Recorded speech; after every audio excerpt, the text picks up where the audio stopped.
আসসালামু আলাইকুম। লাউ শাক অনেক রকমের হয়তো বা ভর্তা খেয়েছেন, তবে আমি আজকে একদম সিম্পল উপায়ে লাউ শাক ভর্তা দেখাচ্ছি। আর একবার খেলে অবশ্যই আপনি আবারও খেতে ইচ্ছে হবে। অনেক মজা হয় এরকম লাউ শাক ভর্তা করলে। আশা করি অবশ্যই ট্রাই করবেন। আমি প্রথমে লাউয়ের পাতাগুলো দিয়ে এরকম এপাশ ওপাশ দিয়ে আঁশগুলো টেনে তুলে নিয়েছি। এরপরে খুব ভালো করে ধুয়ে নিয়েছি। ধুয়ে নিয়ে তারপরে লাউয়ের পাতাগুলো একটু ছোট ছোট করে আর কি চেরা দিয়ে দিব।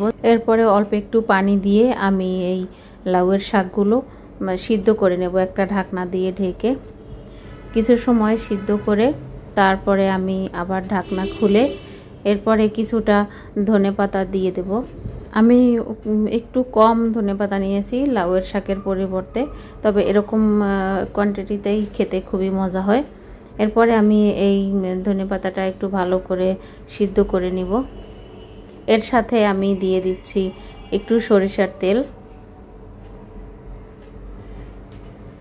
4 কোয়া রসুন আর একটু পেঁয়াজ কুচি দিয়ে আবার একটু ভালো করে নেড়েচেড়ে ভেজে তুলে নিচ্ছি।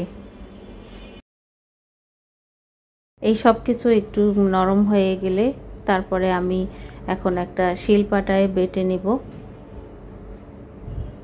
আমি গরম এই শিলপাটায় বেটে নিচ্ছি। এরপরে লবণ দিয়ে দিচ্ছি পরিমাণ মতো, দিয়ে শাকগুলো খুব ভালো করে বেটে নিচ্ছি। তবে একদম মিহি করার প্রয়োজন নেই, একটু কম মিহি হলেই শাকটা খেতে খুবই মজা হয় এই ভর্তাটা। এরপরে আমি শুকনা মরিচ ভাজা দিয়ে দিচ্ছি। যে যেরকম ঝাল খেতে পছন্দ করে সেই অনুযায়ী দিতে পারেন। আর এই পর্যায়ে কাঁচামরিচ দিয়ে করতে পারেন, তবে শুকনা মরিচ দিয়ে এরকম মানে একদম পুরোপুরি না মিহি করে বেটে নিলে খুবই মজা হয় এই ভর্তাটা। অবশ্যই ট্রাই করে দেখবেন, গরম ভাতের সাথে বা খিচুড়ির সাথে অসম্ভব মজার হয়। কোনো চিংড়ি মাছের প্রয়োজন নেই। আশা করি একবার খেলেই বুঝতে পারবেন এই ভর্তাটা।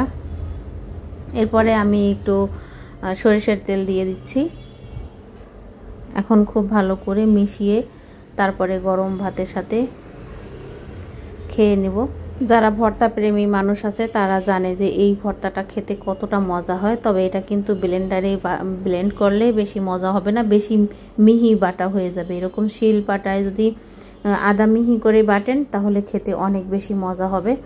অবশ্যই ট্রাই করবেন। এরপরে গরম ভাতের সাথে খেয়ে দেখবেন, আশা করি অনেক ভালো লাগবে। আল্লাহ হাফেজ।